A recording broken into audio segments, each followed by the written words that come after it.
Passer au deuxième atelier sur la biodynamie. On a ici la chance d'accueillir Monsieur Fourès, qui nous vient de la région Atlantique, qui est spécialiste et conseiller en matière de biodynamie, qui a un parcours, je dirais, brillant et long, qui probablement décrira mieux que moi, et un retour d'expérience de vignoble, domaine Malaviel, en la personne de Benoît Bertrand, qui nous dira quels sont ses enjeux, comment il a mis en œuvre la biodynamie dans son domaine, et finalement un peu les bénéfices et les difficultés qu'il a pu rencontrer. Donc, toutes ces expériences nous intéressent. Je donne tout de suite la parole à Monsieur Fourès. Alors, je vais me présenter d'abord. Jacques Fourès, je suis énologue. J'ai fait des études de sciences assez poussées dans la physique. Et puis, je me suis reconverti à l'agriculture. Mes parents avaient une propriété agricole et ils n'étaient pas du tout agriculteurs. Et c'est moi qui ai pris le flambeau. Donc, j'ai été vigneron et éleveur de troupeaux de vaches laitières en même temps. Et ça m'a mis un petit peu le pied à l'étrier dans l'agriculture. Et d'autre part, mon père voulait voir aucun produit chimique rentrer sur la propriété. Donc, depuis le départ, j'ai été élevé dans une agriculture biologique avant l'heure, parce que c'était pas encore. Il y avait déjà Nature et Progrès qui s'y intéressaient, mais pratiquement la viticulture biologique n'était pas arrivée, et surtout beaucoup de produits qui aujourd'hui sont très nocifs pour la terre et pour l'environnement aussi et pour l'homme n'étaient pas apparus. Mais quand ils sont apparus, moi j'ai pas eu l'opportunité de m'en servir, donc j'ai été ça m'a facilité la vie par la suite.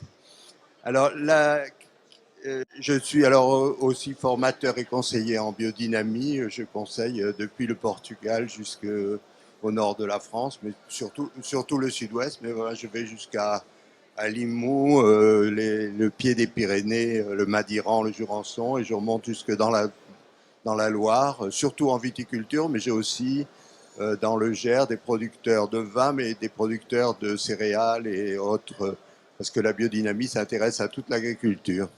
Alors, qu'est-ce que la biodynamie? La biodynamie est apparue dans les années 1924 parce que des paysans s'étaient déjà aperçus que l'apparition des engrais chimiques qui étaient nés à la suite de la fin des industries guerrières où on fabriquait de la poudre et des explosifs, ces usines étaient tout à fait habilitées à fabriquer des nitrates et des ammonitrates, etc. Et on s'était déjà aperçu que ça avait un impact sur le goût des aliments et leur valeur alimentaire. Donc, la biodynamie est née comme ça. Il n'y avait pas encore les produits désherbants et produits phytosanitaires aujourd'hui avec des molécules qui sont composées par la chimie mais qui n'existent pas dans la nature. C'est des composés que la nature ne connaît pas. Et aujourd'hui, nous sommes confrontés à des sols qui sont en train de mourir. C'est-à-dire que si on continue comme ça, dans quelques siècles, la Terre sera comme une route et on ne pourra plus rien faire pousser dessus. Et c'est assez alarmant. Et aujourd'hui, on s'aperçoit pour les plantes qui ont beaucoup de racines, comme la vigne, le kiwi, enfin, qu'elle ne peut plus plonger ses racines à 8 ou 10 mètres comme elle le faisait autrefois. Mais les racines remontent parce qu'elles n'ont pas d'air et d'eau en profondeur. Et cela parce que les produits que l'on met sur les sols ont tué la vie du sol.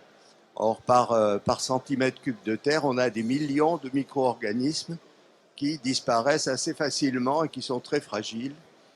Donc, qu'est-ce que l'agriculture biodynamique? D'abord, c'est une agriculture, comme son nom l'indique. Donc, on respecte les principes de l'agronomie avec beaucoup plus de méticulosité que dans l'agriculture conventionnelle, parce qu'on n'a pas d'autres aides. On essaie de labourer le moins possible, on essaie de moins remuer les sols que possible. Ensuite, c'est une agriculture biologique, parce qu'évidemment, nous n'employons ni engrais, ni désherbants, ni produits de synthèse. Et ensuite, il y a le mot dynamique, c'est-à-dire qu'on s'intéresse à la vie. Donc, c'est une agriculture qui cultive la vie. Donc, on commence par la vie des sols pour passer à la vie des plantes, c'est-à-dire quand les plantes poussent sur un sol très vivant et très actif, on a des plantes en meilleure santé. Et quand les hommes mangent les produits de ces plantes, on obtient, ça a une valeur alimentaire beaucoup plus intéressante. Alors, pourquoi la biodynamie en viticulture? Alors, la biodynamie en soi utilise deux produits pour stimuler la vie qui sont à base de pousse de vache pour l'un et de silice de quartz pour l'autre. Ces deux produits ont un effet un petit peu... on peut comparer ça à un catalyseur qui redonne une image de structure à la Terre. Et comme un plan d'architecte, on lui dit voilà comment il faudrait que tu sois organisé pour laisser passer l'eau, l'air, etc. Et on s'aperçoit, alors là c'est l'expérience, parce que en tant que scientifique j'ai eu du mal à me mettre dans la biodynamie parce que ça me paraissait un petit peu irrationnel. Et en fait, ce sont les résultats qui m'ont convaincu de m'y mettre. Et dans mon métier aussi, la dégustation des vins biodynamiques, je trouvais qu'ils avaient une expression, une franchise qui était vraiment intéressante, même quand des vins présentaient des défauts. Souvent, on avait quand même plaisir à les boire, parce qu'il y avait autre chose que le défaut, on passait par-dessus le défaut. Voilà. Alors la vigne, on l'a dit, les racines de vigne en général plongent à 8 ou 10 mètres. Et les grands terroirs français sur lesquels on a basé notre système commercial, c'était sur l'origine, sur le terroir, sur la différenciation des terroirs, etc. L'appellation d'origine contrôlée est née comme ça. Et aujourd'hui, aujourd'hui, on ne fait plus de vin de terroir, mais un vin assez lissé, qui est plutôt un vin technologique que je sais faire en tant qu'énologue, en mettant 30 ou 40 produits d'ajouts qui ne sont pas nocifs en eux-mêmes, mais où le vin n'est plus qu'une boisson reconstituée, un peu comme le Coca-Cola. On ne peut pas dire c'est très bon, mais ils perdent toute vie. D'ailleurs, on peut les transporter. Autrefois, on transportait un vin, eh ben, il fallait le laisser reposer parce que c'était une matière vivante, c'était quelque chose qui était sensible aux déplacements, aux variations de température, etc. Aujourd'hui, vous pouvez prendre des bouteilles de grand vin, les transporter, elles ne bougent pas parce que le vin est un peu mort, quoi. Mais par contre, c'est très bon à déguster. Mais moi, j'arrive aujourd'hui à faire la différence entre un vin qui vit, même s'il est de qualité assez moyenne, par rapport à un vin parfait, mais standardisé, comme on peut trouver depuis l'Australie jusque chez nous, en passant par l'Afrique du Sud, etc. On retrouve à peu près les mêmes vins, une uniformisation. Alors, la vigne en plus, la notion de cru que l'on a chez nous est basée sur la régularité d'une année sur l'autre. Un domaine doit produire quelque chose, même si chaque année est différente, il doit y avoir un niveau de qualité qui se tient. Et c'est ça la notion de cru. Or, cette notion de cru était basée sur la propriété des racines à stocker de l'amidon en période favorable et de restituer cet amidon quand le soleil manquait, quand la nature ne donnait pas ce qu'on voulait. Et le poids des racines pouvait arriver jusqu'à 400 kg de racines pour un pied de vigne. Aujourd'hui, on est à 7 ou 8 kg au lieu de 400 kg. Donc, vous comprenez bien que la réserve d'amidon n'est pas la même. Donc, les grands crus dans ma région de Bordeaux, ils s'inquiètent et ils téléphonent aux biodynamistes en lui disant, il ne faut pas dire qu'on fait de la biodynamie, mais quand même, si vous pouvez faire replonger nos racines, ça nous intéresse, etc. On a aujourd'hui deux grands crus de Bordeaux qui ont demandé leur certification en Déméter. C'est des crus importants d'une 40aine d'hectares et qui sont en tête de liste, qui vendent à 200 € la bouteille pour le particulier. Bon, c'est quand même... voilà. Alors là, c'est un intérêt pour la vigne en particulier qui réagit très très fort à la biodynamie. Dès qu'on arrive à redonner un peu de vie au sol, on s'aperçoit tout de suite que la vigne répond. Et au bout de 2-3 ans de biodynamie, le vin est complètement changé. On a vraiment des expressions tout à fait différentes, mais il est changé pas seulement à la dégustation, il est changé à l'analyse. C'est-à-dire que quand on revient à une vie plus normale, plus proche de la nature, on va trouver par exemple les pH des vins varient de plusieurs dixièmes, ce qui est très important parce que l'acidité en fait permet de préserver les vins des bactéries et de mettre beaucoup moins de soufre et d'avoir un milieu beaucoup plus sain en fait. Mais on trouve beaucoup d'éléments changés à l'analyse. On passe de moi, j'ai des vins rouges qui sont mûrs, parfaitement mûrs, qui ont des pH de 3,3, alors qu'à Bordeaux, on tourne autour de 3,8, même 4 cette année. Donc, c'est des vins qui sont très, très fragiles, où il faut mettre des tonnes de soufre pour être tranquille, pour pas que les bactéries puissent les attaquer. Alors, en biodynamie, on fait de l'environnement aussi, parce que on considère pas la plante comme un scientifique qui la découpe en morceaux et qui étudie chaque morceau. Nous, on procède à l'inverse, c'est-à-dire on essaie de voir la plante dans son global et aussi dans son environnement, c'est-à-dire on part des étoiles jusqu'au sous-sol et on pense que les plantes communiquent entre elles, c'est-à-dire que la biodiversité est très importante. Communique, c'est une manière de parler, hein, on ne les entend pas bavarder, mais on sait qu'aujourd'hui, elles se transmettent des informations par les racines, etc. Mais surtout que des plantes, quand on cultive en maraîchage et en biodynamie, on met des rangs de fleurs, bon c'est très joli, mais par exemple la pierride du chou qui mange les choux en moins de 2, elle va pas pondre sur les choux parce que l'odeur du cosmos qui est à côté va la dérouter. Elle sent pas le chou. C'est la biodiversité, c'est quelquefois aussi simple que ça. Hein, c'est pas. Et aujourd'hui, on recrée des haies pour il y ait plus d'insectes dans les vignes. Et on arrive à un équilibre entre les insectes, c'est-à-dire ce qu'on appelle nuisibles. Ce sont des insectes qui diminuent un petit peu notre production, qui nous embêtent un petit peu, mais la plante, ça l'embête pas du tout. Mais seulement, il y a d'autres insectes qui viennent manger cela et un certain équilibre se fait. C'est pour ça qu'on n'aime pas on n'aime pas les insecticides, on veut pas en faire. Donc voilà.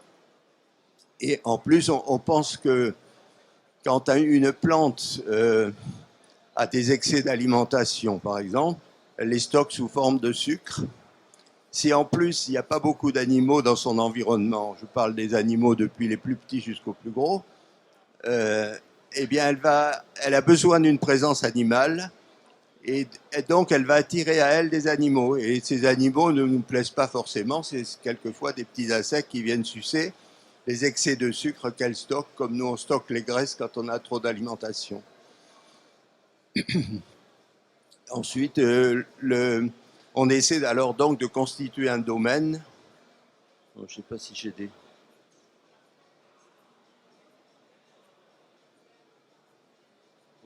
Voilà un domaine biodynamique qui est en arboriculture, par exemple, où on a refait venir des vaches, on fait revenir des moutons qui pâturent les vignes, on lâche des poules.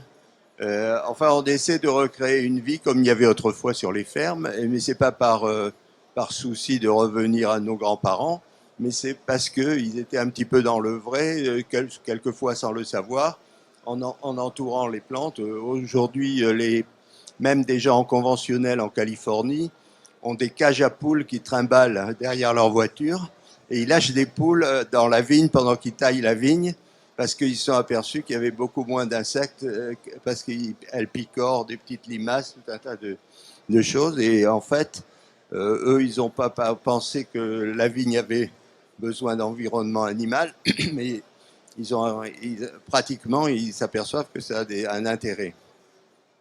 Mais aussi dans la fumure, nous utilisons une partie animale qui est qui est le fumier, et qui est un apport assez considérable pour la vigne.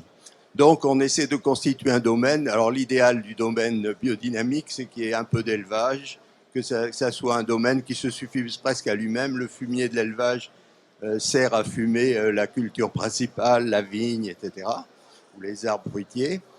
On essaie d'avoir des plans d'eau pour avoir aussi une faune différente. On essaie d'avoir tout ça. Alors vous me direz, c'est très difficile dans un vignoble comme la Bourgogne ou le Saint-Émilionnais, mais on arrive à introduire des haies, des arbres, même une allée de pêcher de vigne. On dirait que la vigne ressent que l'agriculteur a fait un effort pour elle. On voit souvent des résultats étonnants quand on a fait l'effort de planter 10 pêchers de vigne dans un vignoble assez grand. Et moi, j'étais le premier. On plante des petits saules aussi, des osiers, parce que ça avait disparu. On les remet dans les endroits humides pour pomper l'eau, mais en même temps, ça fait aussi un environnement. Voilà. Qu'est-ce que j'oublie? Bon, on se sert des planètes aussi, parce que on a un peu oublié que la vie est possible sur Terre grâce au cosmos. Les énergies telluriques déjà de la Terre, la chaleur qui est en mouvement, l'électricité qui habite toute... en fait, la Terre est comme une grosse dynamo où il y a une masse de métal qui tourne à l'intérieur et qui ne tourne pas à la même vitesse que l'écorce, et ça produit un courant. Et ce courant fait tout un tas de choses comme des rayons X, des rayons gamma, de l'électricité, des forces électromagnétiques, le champ magnétique terrestre, mais aussi la chaleur et la lumière du soleil, la gravité. Tout ça, ce sont des forces qui nous viennent de l'univers, et on essaie, nous, de rattacher à certaines planètes des propriétés. On essaie alors la vigne est moins sensible que le maraîchage aux influences des planètes, parce que toutes les cultures pérennes, les arbres sont moins sensibles. C'est-à-dire, si on veut avoir une action sur la vigne, par exemple, pour réduire de la vigueur, ben on va tailler en lune montante, mais pendant 3 ou 4 ans la même vigne, et à ce moment-là, on a des effets qui vont tasser son excès de vigueur, et inversement, lune descendante, mais il faut 3-4 ans. Alors qu'en maraîchage, en quelques mois, on a des actions des planètes qui sont visibles. Bon, mais ce n'est pas l'essentiel de la biodynamie, mais on essaie de ne pas travailler certains jours d'éclipse, où on sait que des forces telluriques, les forces qui nous viennent des planètes sont perturbées, et que la plante supporte mal qu'on les travaille. Donc on arrange les piquets, on retend les fils de fer à ce moment-là, et on ne touche pas les plantes. Alors, dans le vignoble, par rapport moi, j'ai travaillé, si vous voulez, en conseil d'abord à des viticulteurs en bio, et on s'aperçoit que les viticulteurs en bio, au bout d'un moment, en ont assez de faire quelque chose de non négatif. C'est-à-dire, ils ont arrêté tout ce qui nuisait, mais ils ne font rien de positif. Donc, ils veulent faire quelque chose pour faire revivre le sol. Donc, ils arrivent finalement à la biodynamie. Quand on traite les vignes, nous n'avons que 2 produits autorisés en produits chimiques. C'est le cuivre et le soufre. Le cuivre est autorisé à raison de 15 kg pour 5 ans par hectare de vigne, c'est-à-dire 3 kg par an en moyenne. Il y a des petites variations suivant les régions, parce qu'en région bordelaise assez humide, en climat atlantique, le milieu est assez... Alors, on a des tolérances d'émetteurs pour 4 kilos, etc. Mais on est à la moitié du bio. Le bio est à 6 kilos par hectare et par an de moyenne. Donc, on essaie de faire ça. On n'y arrive pas du jour au lendemain. Alors, on va utiliser aussi les effets éliciteurs des plantes. C'est-à-dire que lorsqu'on envoie une substance d'origine naturelle mais étrangère à la plante, elle va réagir en faisant des produits chimiques qu'on appelle des stilbènes. Et ces stilbènes, ils nous intéressent beaucoup parce que ce sont des antioxydants qui, pour l'homme, sont très favorables à l'arrêt du vieillissement des cellules, etc. Elles produisent aussi des tanins. qui sont les matières colorantes et puis beaucoup de matières gustatives du vin. Et par certaines pratiques, on augmente énormément les procédés aromatiques de l'éthylène, de l'hormone éthylène, qui est un gaz qui favorise le mûrissement et qui arrête la végétation. Et on peut jouer un petit peu avec ça. Mais enfin, je ne vais pas vous faire un cours de biodynamie aujourd'hui parce qu'il y en a pour 3 semaines. Hein. On ne peut pas apprendre la biodynamie en 2 jours. Alors, la pratique de la biodynamie peut être validée par une certification. Je fais partie du conseil d'administration de Déméter, qui est l'organisme de certification de la biodynamie, qui existe dans 50 pays. Malheureusement, en France, c'est le pays où Déméter est le moins connu, mais dans le reste du monde en général, Déméter est assez connu, surtout dans les pays du Nord. Voilà. Cette certification, elle est faite par un contrôle direct de Déméter quand vous demandez la certification. Il faut évidemment que vous soyez en bio. Et ensuite, il demande au moins 1 an, 2 ans. Bon, on examine chaque cas de manière particulière. Mais en général, ça demande 1 ou 2 ans de pratique de la biodynamie pour pouvoir être certifié Déméter. Mais on peut aussi commencer la biodynamie en même temps qu'on commence l'agriculture biologique. Donc c'est pris en compte et quelquefois on peut être certifié en même temps qu'on a la certification AB. Ensuite, on peut pas passer tous les ans pour faire la certification. Donc on délègue la certification à des organismes comme EcoCert et d'autres qui vérifient que les moyens sont bien mis pour faire Mais on passe au moins tous les 3 ans pour vérifier que l'esprit de la biodynamie est bien pratiqué sur la propriété en question. Voilà.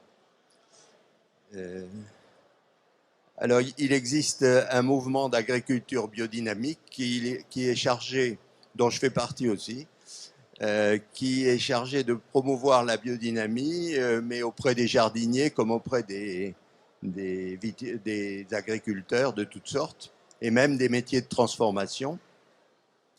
Donc, elle fait beaucoup de formations. Et ensuite, elle fait aussi à la suite des formations, lorsque les personnes adhèrent à ce mouvement, on leur propose de les accompagner dans leur premier pas en biodynamie, parce que c'est toujours difficile de se lancer dans ce genre, parce que c'est vraiment un changement d'état d'esprit de l'agriculture. On considère l'agriculture autrement, donc on les aide. Et Déméter, lui, fait, en plus du contrôle, fait aussi quelques formations. Il fait des rencontres régionales entre tous les biodynamistes, mais aussi des rencontres régionales comme entre viticulteurs, parce qu'il faut dire que sur 500 et quelques propriétés agréées en biodynamie, 300 sont des viticulteurs. Donc, mais ça augmente à une vitesse, ça augmente de 50% par an au niveau de la viticulture, beaucoup moins malheureusement près des céréaliers, etc. Or, on s'aperçoit par exemple que les pains faits en biodynamie sont beaucoup plus panifiables sans rien rajouter dedans. Si vous regardez la farine de votre boulanger, c'est des blés à haut rendement souvent, et ces blés à haut rendement, ben, il faut rajouter